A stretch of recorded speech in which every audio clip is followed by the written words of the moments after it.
propose de démarrer cet épisode qui va être consacré à l'accès aux données du Système national de données de santé. On peut passer à la slide qui suit. Alors, c'est bien une formation citoyenne qui a vocation à faire rentrer facilement dans le sujet de l'utilisation des données de santé. La fois précédente, on a vu ensemble quelles étaient les données qu'il y avait dans le Système national des données de santé. Et aussi, on a commencé à entrevoir la méthode de recherche, le fait qu'il y avait une sorte d'enquête finalement à réaliser pour pouvoir accéder à ces données, pour pouvoir trouver donc les réponses. Et aujourd'hui, on va vraiment s'attacher à l'accès, au sujet de l'accès des données de santé. Avant ça, je voudrais donner la parole aux partenaires et que chacun puisse dire un mot sur qui il est. Donc, Arthur, tu peux te présenter pour France Asso Santé. Merci beaucoup Caroline. Donc bonjour à tous. Donc je suis Arthur Dauphin, chargé de mission pour le numérique en santé chez France Asso Santé. Merci. Claude pour l'adresse. Bonjour à tous, je suis Claude Gissot, je suis directeur du projet administration des données et ouverture des codes des algorithmes à l'adresse et je suis particulièrement la question de données de santé. Merci. Marjorie pour l'assurance maladie. Bonjour, Marjorie Boussac, je coordonne l'activité d'EMEX au sein de la CNAM. C'est une activité qui met à disposition les données du SNDS pour les projets qui ont obtenu une autorisation CNIL. Merci. Test pour la CNIL. Bonjour à toutes et à tous, Tess Darmagnac du service de la santé, de l'accompagnement de la CNIL. Merci. Et puis Hervé pour Sanoya. Bonjour, Hervé Servi de Sanoya. Nous accompagnons le Data dans la réalisation de l'ensemble de ces modules de formation citoyenne. Merci beaucoup.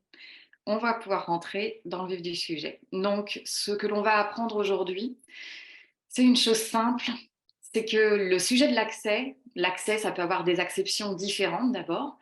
Quand on a créé ce module, on a demandé aux citoyens qu'est-ce qu'ils entendaient par l'accès. Pour les citoyens, l'accès, c'est la personne qui est derrière son ordinateur et puis qui va regarder finalement ses données. Donc nous, on va un petit peu décrypter ces choses-là. Et puis, il va bien falloir entendre par accès, en fait, distinguer deux choses. L'accès réglementaire et puis l'accès physique, concret finalement aux données. C'est ce qu'on va regarder ensemble. Slide suivante. Oui, juste, on peut le mettre quand même, Hervé. Petit précaution oratoire pour se rappeler finalement qu'est-ce que le Système national des données de santé, très rapidement. Donc, c'est un ensemble de bases de données qui sont sécurisées, chaînées entre elles et qui contiennent tous les remboursements d'actes médicaux remboursés et des médicaments, les hospitalisations, les causes médicales avant. Les questions qui sont revenues très souvent avant de constituer finalement cette formation et ce module en particulier. La première, c'était est-ce qu'on peut faire ce qu'on veut avec les données du SNDS? La réponse est non. L'utilisation des données se fait dans des cadres très précis et ça, on va le voir à la fois dans ce module, mais de toute façon dans tous les suivants. Est-ce qu'on peut tout voir dans le SNDS? Non plus.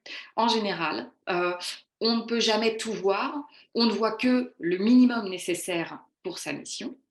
Autre question qui nous est souvent posée, c'est est-ce qu'on peut me trouver avec mon nom et mon prénom? Donc non, les noms et prénoms ne sont pas présents dans le SNDS.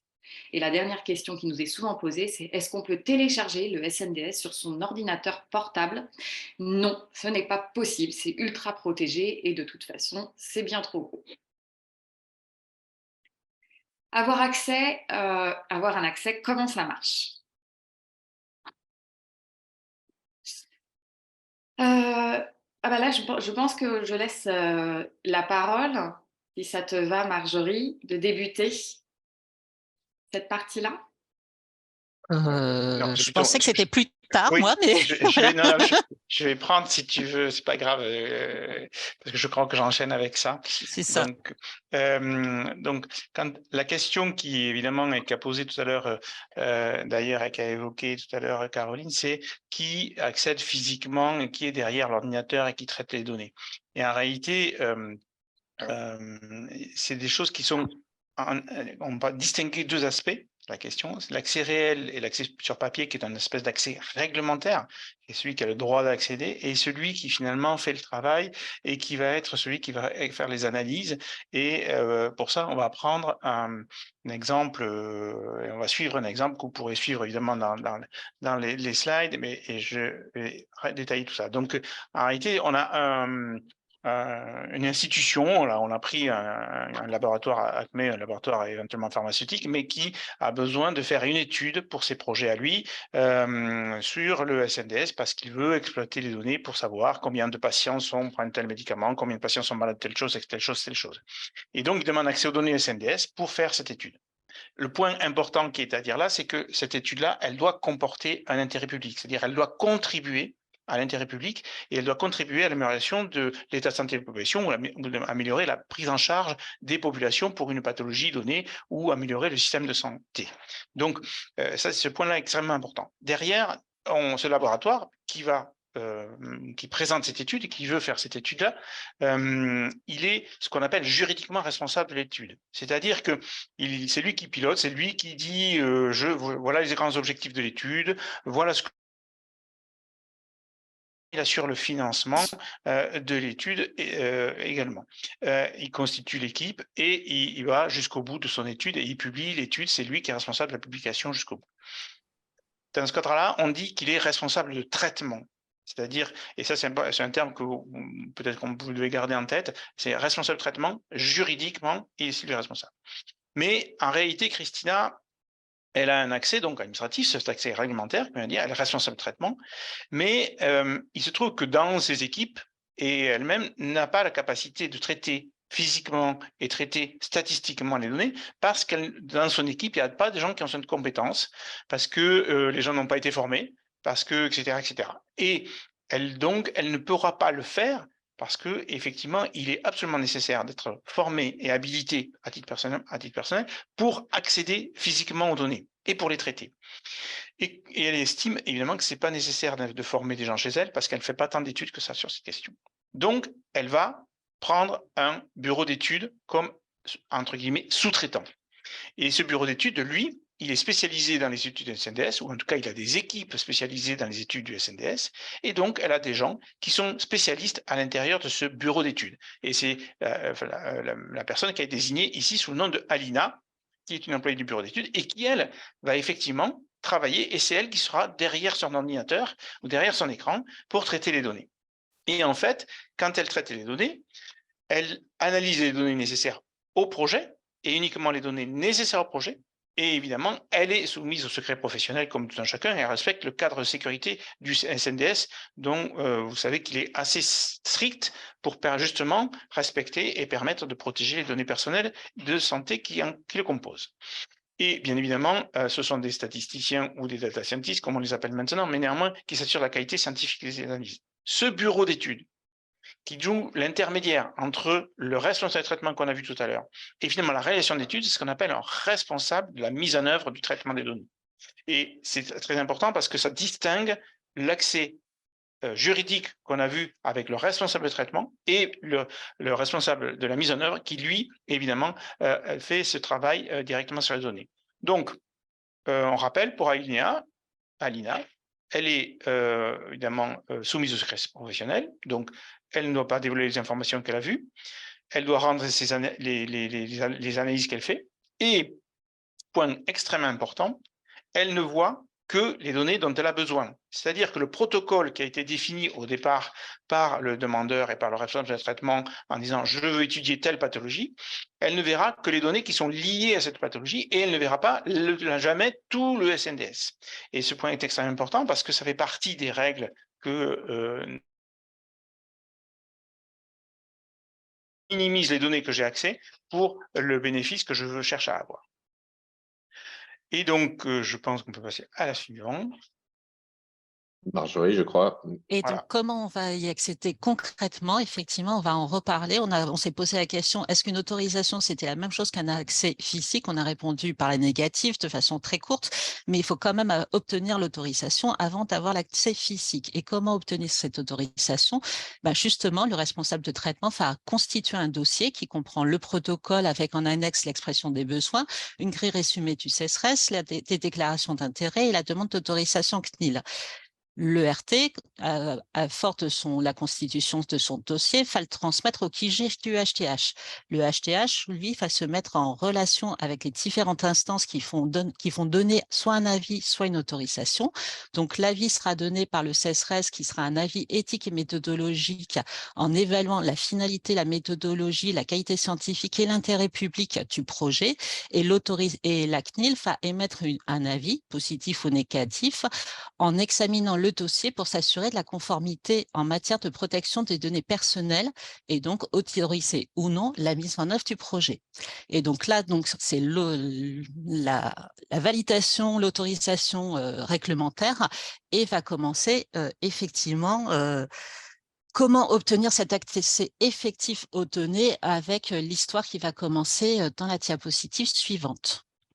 Donc, effectivement, on va avoir pour un accès effectif 3 grandes étapes. On va définir les conditions d'accès. La CNAM va préparer une extraction des données et ensuite, Alina pourra, la RMOT, accéder de façon effective aux données qui seront mises à disposition au sein d'un espace projet, soit au sein d'un portail SNDS de la CNAM, soit au sein d'un système FIS. Donc, première étape, on définit les conditions d'accès. Petit rappel, la CNAM et le HTH sont des organismes habilités à mettre à disposition les données du SNDS. Donc, la CNAM va établir une convention avec le RT. Pour cette convention, va fixer les modalités de mise à disposition des données SNDS en conformité avec l'autorisation CNIL sur la base du protocole de l'étude et de l'expression des besoins. On va également confirmer la liste nominative des utilisateurs pouvant accéder à ces données. Bien sûr, ces utilisateurs devront être habilités. Deuxième étape, la CNAM prépare l'extraction des données. Donc, la CNAM va extraire les données du SNDS, elle va n'extraire que les données nécessaires au projet, telles qu'elles ont été autorisées par la CNIL. Les données extraites sont plus petites que le SNDS exhaustif, mais tout aussi sécurisées que la base complète. Et quand on parle de base plus petite, cette base qui est plus petite, utile pour le projet, peut atteindre quand même plusieurs téraoctets. Et ces données seront donc stockées au sein d'un espace protégé, un espace projet du portail de la CNAM ou d'une plateforme sécurisée du type HTH. Troisième étape, Alina accédera vraiment aux données SNDS, donc grâce à un accès sécurisé, donc réellement aux données du SNDS de son projet uniquement, via le portail SNDS de la CNAM. Cela se fera après la signature de la convention. Alina recevra donc des identifiants individuels. Elle va utiliser ces identifiants pour se connecter à distance au portail de la CNAM. Lors de sa première connexion, elle devra signer les conditions générales d'utilisation du portail, donc les CGU, et cette connexion sera protégée avec un dispositif physique, une authentification forte. Elle peut faire toutes ces analyses donc sur le portail du SNDS de la CNAM ou au sein d'un système FIS comme la plateforme du HTH. Et petit rappel, qui n'est pas le moindre, elle ne pourra pas extraire de données individuelles. Elle devra bien faire toutes ces analyses au sein d'un portail sécurisé SNDS.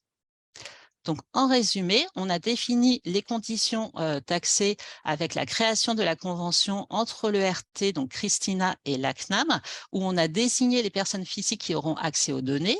On a aussi défini les données strictement nécessaires au projet, vu qu'on ne va pas donner un accès à tout le SNDS exhaustif. La CNAM, en deuxième étape, prépare l'extraction des données nécessaires au projet et les met à disposition au portail au sein d'un espace projet sur le portail SNDS. Elle fournit les codes d'accès à Alinéa et le dispositif physique de sécurité permettant de s'y connecter. Donc, forte de ce dispositif, de ces codes, Alina pourra réellement accéder aux données de son projet à distance via un portail. Elle se connecte depuis son ordinateur aux infrastructures de la CNAM. Lors de sa première connexion, elle signe les CGU et comme ça, elle peut en toute tranquillité et en toute sécurité analyser ces données sur le portail de la CNAM ou une plateforme du type HTH, et elle ne peut pas sortir de données individuelles, vu que c'est interdit. Merci. De rien. Et donc, je reprends la suite de cette formation. Donc, quels profils peuvent accéder au SNDS? Donc, slide suivante, voilà, c'est bien. Donc, on va voir qu'il y a plusieurs profils. Là, on a pris trois, on va prendre trois exemples. Il peut y en avoir évidemment d'autres. La précaution à avoir et ce qu'il faut vraiment garder en tête, c'est que tous ces profils, de toute façon, sont formés. Donc, les trois exemples donnent à voir trois profils. Donc, il va y avoir Bruno qui est médecin et qui travaille dans une agence d'État de sécurité du médicament. Il va y avoir Stéphanie qui travaille dans une structure de recherche et puis Guillaume qui travaille dans un bureau d'études. Donc, prenons le premier exemple de Bruno. Des personnes en fait appartiennent à des institutions comme l'ANSM, dont la mission est notamment d'étudier donc ce qui se passe sur un médicament, sur des médicaments, et qui ont légitimement besoin d'accéder au système national des données de santé de manière permanente. La loi les y autorise. Et parce qu'ils ont une mission de service public, ils disposent d'un accès permanent qui leur permet tous les jours d'étudier ici, pour ce qui le concerne, la sécurité d'un médicament. On peut passer à la slide suivante. Ils sont donc soumis au secret professionnel, et ça, c'est l'info essentielle à retenir. On parle des conditions d'accès. Dans ces conditions d'accès, l'élément fort, c'est ce secret professionnel. Notamment, il y en a d'autres, mais celui-ci compte. Ils sont donc soumis au secret professionnel. L'accès est autorisé seulement parce qu'ils travaillent à la NSM. Et s'il devait s'arrêter d'y travailler, évidemment, Bruno perdrait son accès. Bruno, il ne peut pas utiliser en tout cas, il peut utiliser le SNDS uniquement pour faire de la pharmacovigilance, parce que c'est en lien avec la mission de la NSM. Donc, en interne, tous les accès doivent être documentés dans un registre qui regroupe l'ensemble des requêtes. En gros, il annote systématiquement donc, ce qu'il fait avec ce SNDS, pour le dire de façon plus simple. Et ça, c'est extrêmement important, et toujours rappeler qu'il va le faire dans un cadre et un périmètre spécifique lié aux médicaments. Et pour accéder au SNDS, Bruno, il dispose d'identifiants qui lui sont propres et qu'il ne peut pas prêter. Donc voilà un premier exemple. On va en prendre un autre, celui de Stéphanie. Elle est chercheuse en épidémiologie. Donc vous voyez ici sur cette slide quelques exemples de types de projets sur lesquels elle pourrait être amenée à travailler. Et cette chercheuse, elle travaille par projet de recherche. Donc, elle a besoin du SNDS, du Système national des données de santé, pour se documenter. Et qu'est-ce qu'on va retenir de ces pratiques? On retiendra qu'elle aussi, comme tous ceux qui accèdent au SNDS, elle est soumise au secret professionnel. Qu'elle n'a accès qu'aux données qui sont nécessaires pour son projet. Qu'elle ne peut pas faire autre chose que ce qui est prévu pour son projet. En bref, ce que l'on doit retenir, c'est qu'il y a bien des règles du jeu qu'il convient de respecter, qui sont respectées. Exemple suivant, on passe à Guillaume, qui travaille dans un cabinet d'études. Alors, sa spécificité, c'est qu'il peut être sollicité par un organisme de recherche ou une autre structure pour les aider à réaliser un projet parce qu'il a été formé pour ça et que cette structure manque, par exemple, de ces personnes en interne. Alors, Guillaume, il est aussi engagé au secret professionnel. Lui aussi n'a accès qu'aux données pour le projet sur lequel il est sollicité. Et si on a un doute sur la façon dont il pourrait analyser ces données, eh bien, il faut bien avoir en tête qu'il n'est jamais payé en fonction des résultats de son travail, parce que justement, on doit garantir l'impartialité des analyses. Donc, bien évidemment, il est soumis aux mêmes interdictions que tout le monde quant à l'utilisation et l'accès aux données. Et donc, en fait, on a pu voir qu'il y a plusieurs typologies d'acteurs qui vont vouloir utiliser ces données, avec à chaque fois un certain nombre entre guillemets, de qui peut vraiment accéder à un certain nombre de règles qu'on a vues, autant pour des institutions de recherche que pour des laboratoires pharmaceutiques, comme l'exemple qu'on avait au début. Et ça nous paraissait intéressant de faire un petit focus et de rappeler que les associations de patients ou d'usagers de la santé peuvent aussi finalement avoir accès et utiliser, mettre à profit ces nombreuses données de santé qui composent le système national des données de santé.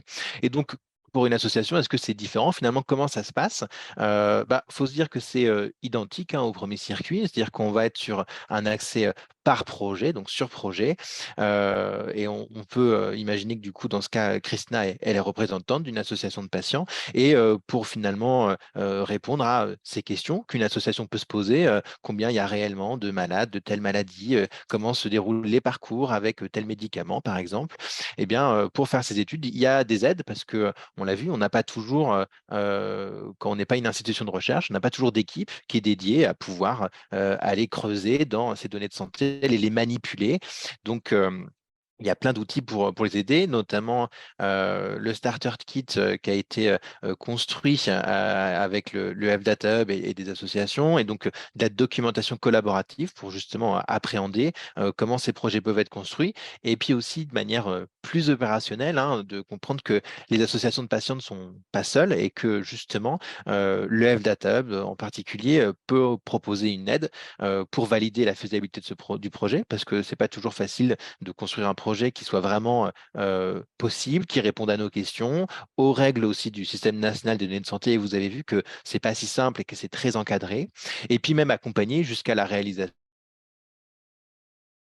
particulièrement du prochain module. On va vraiment se concentrer sur ces aspects-là, comment pour une association, on peut justement arriver à comprendre et à aller utiliser ces données de santé, parce que ça reste du coup un patrimoine collectif et que les associations mènent aussi du coup des projets d'intérêt public. Merci. Caroline? Exactement. Alors, ce qui nous semble essentiel de retenir, c'est pas tous les détails. Et en plus, il y en a davantage dans les slides qui sont accessibles en ligne. Là, l'objectif de ce webinaire, c'était de vous en donner en tout cas l'essentiel. Et pour nous, il nous semble qu'il y a des messages clés. D'abord, on va distinguer, mais je ne reviendrai pas dessus puisque c'était l'objet de ce webinaire, l'accès administratif et vraiment l'accès réel. Il y a bien deux choses différentes, donc ça, c'est à distinguer. Et puis, en pratique, les projets de recherche qui sont menés sont bien des projets d'intérêt public qui, eux, sont décrits dans un protocole. Pour rappel, tu l'as dit Arthur, les protocoles, en tout cas le template, lui, est accessible en ligne pour pouvoir être téléchargé. Ensuite, il s'agit donc de le remplir. Les modalités qui ont été décrites donc, dans le protocole et autorisées par la CNIL sont traduites juridiquement dans une convention. Surtout, on n'a jamais accès à tout le SNDS et aucun accès n'est à durée infinie. Ça, c'est le message essentiel à retenir de ce webinaire et du sujet de l'accès aux données de santé. Et 3 derniers points. Il y a des limites strictes qui sont respectées. Aucune donnée individuelle ne sort du SNDS. Ne pas utiliser évidemment les données pour autre chose que sa mission, ça c'est évident, on l'a décrit systématiquement et on l'a décrit dans les profils notamment de personnes qui y accédaient. Et puis enfin, les données ne sont jamais nominatives. Donc voilà les éléments que l'on pouvait retenir, que l'on peut retenir de ce webinaire sur l'accès au SNDS. On peut passer aux questions-réponses. Donc, je crois qu'il y en a quelques-unes. Et Hervé, je te laisse nous orienter. Bien sûr. Alors, énormément de questions. Alors déjà, effectivement, beaucoup de personnes ont demandé où donc ces magnifiques slides étaient disponibles. Donc, ils sont disponibles notamment sur le site du HDH. Donc, vous devez voir dans les réponses publiques le lien. Donc, l'ensemble de ces slides, ceux de cette semaine, ceux du mois dernier, ainsi que les prochains contenu des webinaires, c'est-à-dire que les slides sont disponibles et sont librement accessibles dans l'esprit justement de diffusion de cette formation citoyenne. Sujet corrélaire, un certain nombre d'associations de patients qui sont avec nous aujourd'hui se disaient, mais moi, en tant qu'association de patients, est-ce que moi aussi, je peux finalement demander un accès au SNDS? Caroline, peut-être veux-tu témoigner Oui, de ce qui a oui, été fait? tout à fait. On peut prendre l'exemple effectivement de la Fédération française, donc partenaire du Health Data Hub, à avoir fait une demande d'accès aux données donc, du SNDS. Et d'ailleurs, ils ont contribué aussi, ça qui est intéressant, à la construction du starter kit. Et c'est en s'acculturant à l'ensemble justement de ce sujet qu'ils ont réussi aussi, en accompagnement d'un bureau d'études, à faire cette demande d'accès. Et donc, vous pouvez en voir la description notamment sur notre site internet, donc du Health Data Hub, dans la rubrique partenaire, et où ici, il y a l'exposition de ce que fait notamment la Fédération française des diabétiques à partir des données du SNDS. Merci. Alors Et justement, je compléterai juste pardon. une dernière chose. Arthur l'a dit, mais je préfère aussi le redire, et ça fera l'objet du prochain webinaire, donc du 4 juillet, c'est qu'on va vous donner en fait toute la méthodologie, toutes les astuces, toutes les bonnes pratiques à avoir dès lors qu'on est une association de patients et que l'on veut monter un projet, alors avec les données en général, mais particulièrement avec celle du SNDS. Et il y aura tout un ensemble de trucs et astuces et d'étapes finalement à franchir, et on verra surtout que c'est faisable, et c'est ça qui est assez formidable. Donc, rendez-vous le 4 juillet pour assister au 3e webinaire, les mardis de la donnée de santé. Merci. Alors justement, toujours une question d'une association qui disait, mais il faut des codes qui ne sont pas forcément ceux qui connaissent. Alors, peut-être pour lui répondre, effectivement, pour avoir un petit peu accompagné le projet, notamment de la Fédération française diabétique, oui, manipuler le SNDS demande une certaine expertise, notamment effectivement en codage, parce que c'est un système au départ comptable. Néanmoins, il y a le FData Hub aussi propose ce qu'on appelle des requêtes à la demande, donc tout un mécanisme effectivement qui permet d'apprivoiser aussi le SNDS et de voir les possibles, notamment pour les associations de patients, afin de se familiariser, parce que oui, ce n'est pas une base où on dit quelles sont les personnes diabétiques. En fait, c'est une base où la manipulation demande une certaine expertise métier, où il y a donc plusieurs structures capables d'accompagner, des structures publiques, des structures privées, comme on parlait Claude tout à l'heure, ce qu'on appelle les bureaux d'études, et puis donc le HDH aussi à travers les requêtes à la demande. Si mes autres confrères sur ce webinaire, si vous voyez d'autres questions, parce qu'il y en a énormément. La durée, alors il y avait une question sur la profondeur. C'est-à-dire que ça rejoint un petit peu peut-être le webinaire du mois précédent, oui, du mois précédent, mais qui dit, on a accès de données avec quelle profondeur? Marjorie, peut-être, est-ce que tu veux préciser ça, ou la personne de la CNIL, parce que les deux questions sont corrélées. Tess ou test, si tu veux y répondre, mais sinon je peux compléter. Démutez-vous. Oui, allez. Ouais, j'étais en train de regarder les questions. Tu peux commencer, Marjorie. Donc, dans le SNDS, les données origine assurance maladie commencent à partir de 2006 et sont jusqu'à maintenant, donc mi-2023. Les données du PMSI sont, et donc les données en provenance de l'assurance maladie sont mises à jour de façon mensuelle. Les données qui proviennent de la TIH sont consolidées de façon annuelle, et on vient de recevoir les données de 2022, que je ne dise pas de bêtises, oui, 2022, et les données du CPTC ont un temps de réactivité un peu moindre. Actuellement, on a les données de 2006 à 2017, on a un trou sur 2018-2019 et on a obtenu les données de 2020. Tout cela parce que le CPTC s'est concentré sur le codage des causes de décès période Covid. Mais on va bientôt recevoir celle de 18-19, on n'en doute pas. Et les données de MTPH qui sont aussi inscrites dans les textes de loi du SNDS vont bientôt intégrer les données du SNDS. C'est prévu pour fin de l'année, voire l'année prochaine. Voilà. Merci. Et la profondeur maximale finalement, aujourd'hui, on peut remonter à combien? 13 ans, 15 ans? En fait, oui. le SNDS est prévu pour être conservé sur 20 ans. Après 20 ans, les choses sont censées être archivées et disparaître, entre guillemets, de l'accès classique. Il est évident que s'il fallait, pour une raison de santé publique ou une autre raison, etc., accéder à ces données-là, ça ferait l'objet d'une autorisation spécifique qui serait évidemment vue avec les instances réglementaires, et notamment la CNIL. Parfait. Tout que je regarde un petit peu dans les questions. Alors, je vois Oui. 2 autres questions auxquelles, je peux, répondre. Bien sûr. La première concernant, les données qui sont dans le SNDS, donc c'est bien des données pseudonymisées et pas nominatives et non plus anonymisées, donc ça, c'était 2 questions différentes.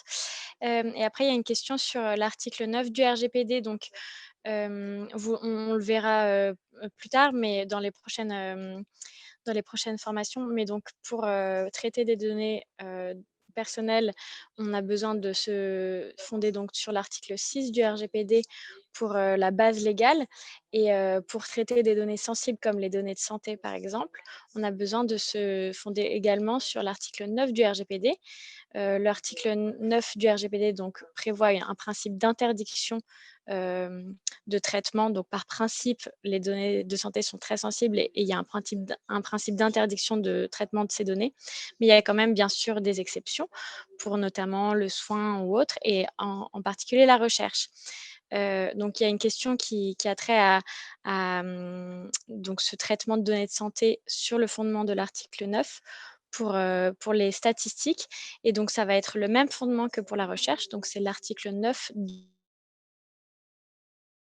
et le petit j prévoit donc cette recherche scientifique, mais également la statistique. Donc, pour les associations, vous pouvez vous fonder sur l'article 9 de J pour faire ces statistiques. Parfait, merci. Une question peut-être pour Marjorie. Quelqu'un demande en quoi consiste la formation pour avoir les compétences. Est-ce que c'est toujours, on parle toujours de la formation assurée par l'organisme de formation de la CNAM? Oui, alors comment dire, vous avez vu quand on dit que on constitue une petite base, mais cette petite base peut prendre plusieurs téraoctets. Donc, potentiellement, ça fait beaucoup de données. Elles sont structurées de façon différente en fonction que ça provient de la TIH, de l'INSERM ou de l'assurance maladie.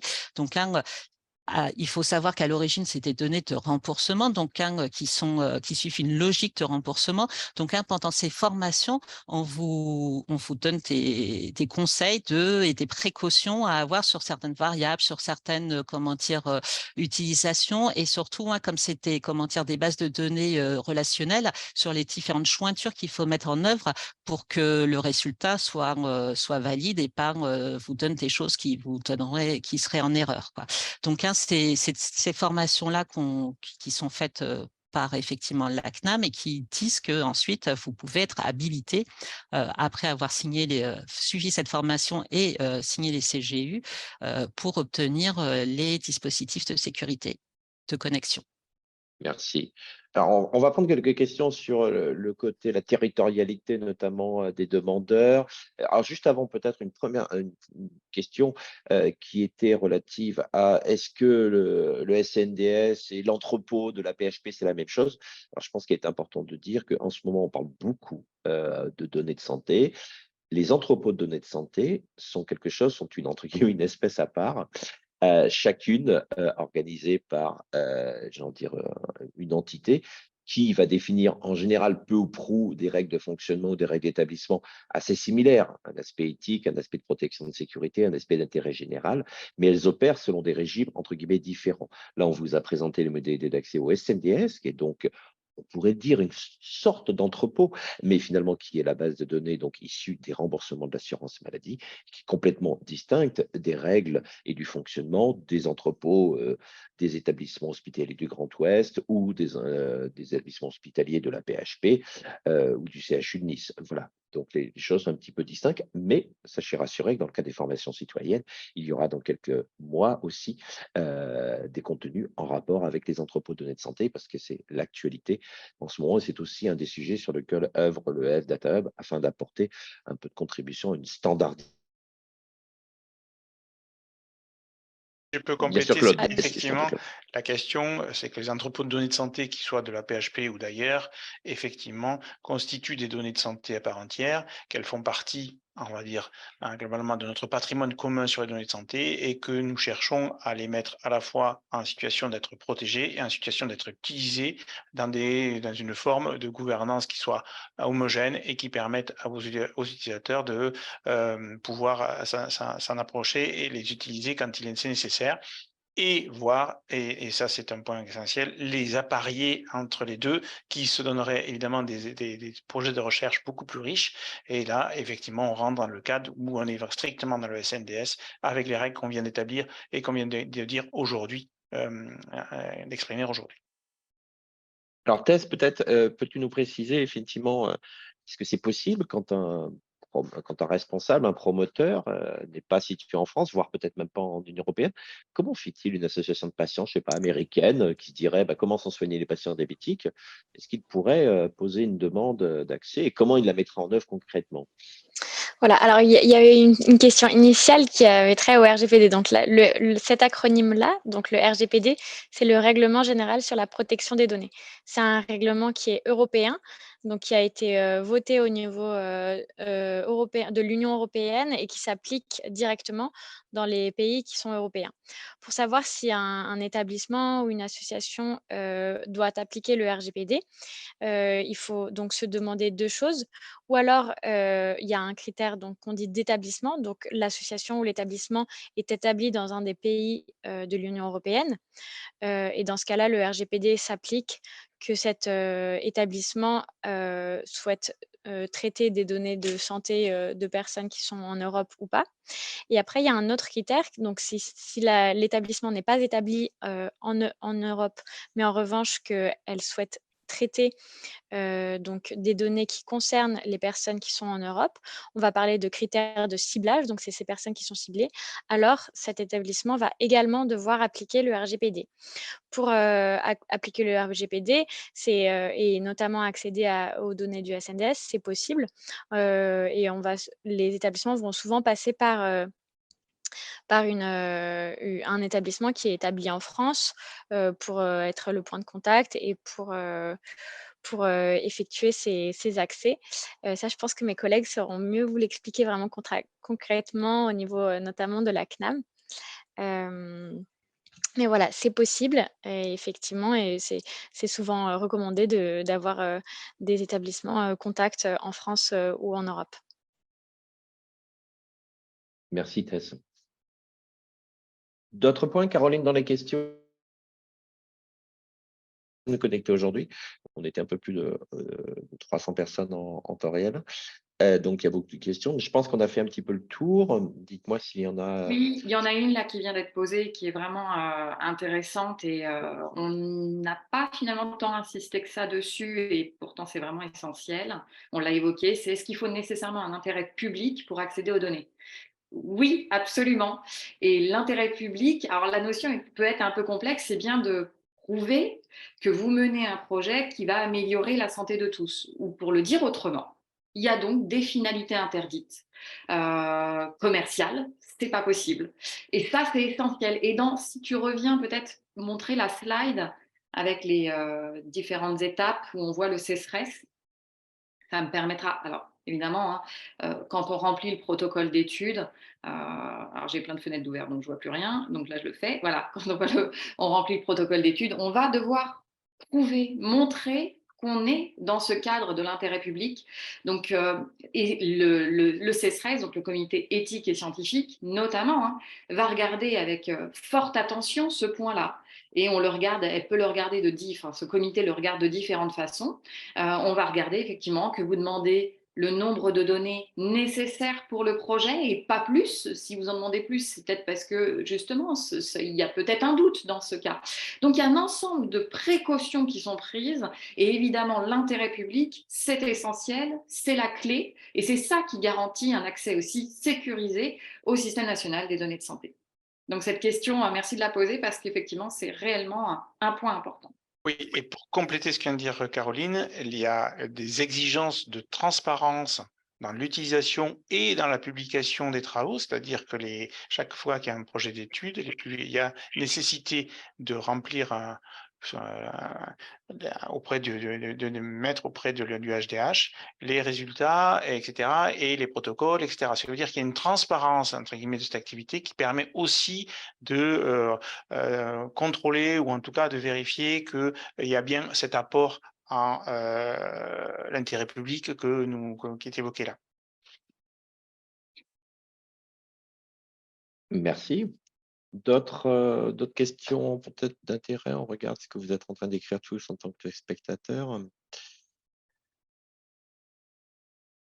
Oui, alors pour compléter effectivement des questions notamment autour des jeunes sociétés, il y a d'ailleurs, je crois, dans les différents prochains webinaires des mardis, il va y avoir notamment le cas de, par exemple, de Hydro, qui est un des projets très intéressants d'une jeune société qui a justement mis au point ces algorithmes d'intelligence artificielle, enfin ces modèles, plutôt, il a entraîné ces modèles.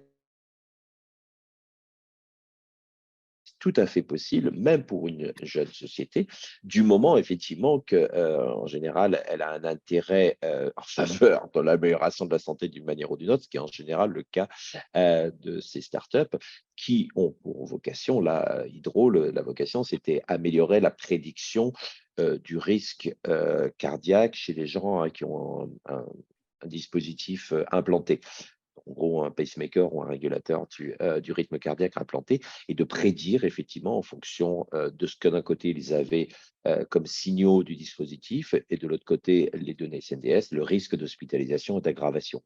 Donc oui, si une startup a une finalité de dispositif médical, donc dont le but d'améliorer la santé, effectivement, elle va rentrer dans cette grande catégorie et donc tout à fait comme d'autres l'ont fait, pouvoir instruire une demande et accéder aux données modulo, effectivement, le fait, bien sûr, comme d'habitude, d'avoir le personnel compétent ou d'être accompagné afin d'accéder à ces données, comme l'a expliqué Marjorie tout à l'heure.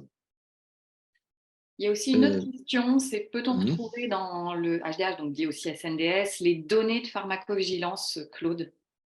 Oui, alors si on parle des données de pharmacovigilance, c'est-à-dire des données qui sont remontées par les assurés eux-mêmes auprès de l'Agence nationale de sécurité du médicament, par exemple, pour dire, voilà, tel médicament, j'ai vu cet tel effet indésirable, etc.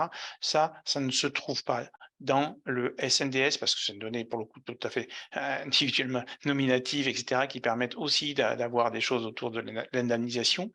En revanche, on peut indirectement, comme toujours dans le cadre du SNDS, examiner l'impact de tels médicaments, et ça a été le cas qui a été fait par un certain nombre d'études dont vous pouvez retrouver sur Internet certainement, c'est-à-dire des choses sur la dépakine par exemple, c'est-à-dire un produit qui était pris en particulier qui était dangereux pour les enfants nés, enfin, dont les mères avaient pris ce médicament pendant la grossesse et qui générait évidemment des retards, voire des malformations. Et donc, voilà, donc, mais on peut le voir que de manière indirecte. Il n'y a pas aujourd'hui de connexion directe entre, évidemment, des données nominatives de remontée des données de vigilance avec les données pseudonymisées du SNDS qui, évidemment, sont, comme vous le savez, et comme il vient d'être dit, ne contiennent ni nom, ni NIR, ni prénom, ni adresse, ni tout ça, etc. Donc, on ne peut pas joindre. Merci beaucoup, Claude. Ben, c'est la fin de ce webinaire. Merci à tous et toutes de l'avoir suivi et merci aux partenaires d'être présents pour l'animer et répondre à l'ensemble de ces questions. Je profite en mot de fin pour vous rappeler ou vous signaler ou vous informer donc qu'il y a un événement le 11 juillet à Paris Santé Campus en présentiel ou en distanciel sur la place des usagers dans les entrepôts de données de santé. Donc c'est une superbe occasion. Un zoom sera fait d'ailleurs sur celui de la PHP. On verra aussi toute la place que doivent avoir les usagers dans ce cadre-là. Et c'est un séminaire qui fait focus sur les résultats d'une concertation sur la place de ces usagers dans les entrepôts menée avec France Assos Santé. Et donc, je vous invite tous à vous inscrire si vous êtes intéressés. Ça durera 2 heures, c'est de 14 à 16 en présentiel ou distanciel selon les possibilités de chacun. Et on se donne surtout rendez-vous donc le 4 juillet prochain pour le nouveau webinaire, cette fois qui sera axé donc sur pour en tout cas une aide aux associations et savoir comment monter un projet de recherche sur le SNDS. Merci beaucoup de nous avoir suivis et rendez-vous au prochain webinaire.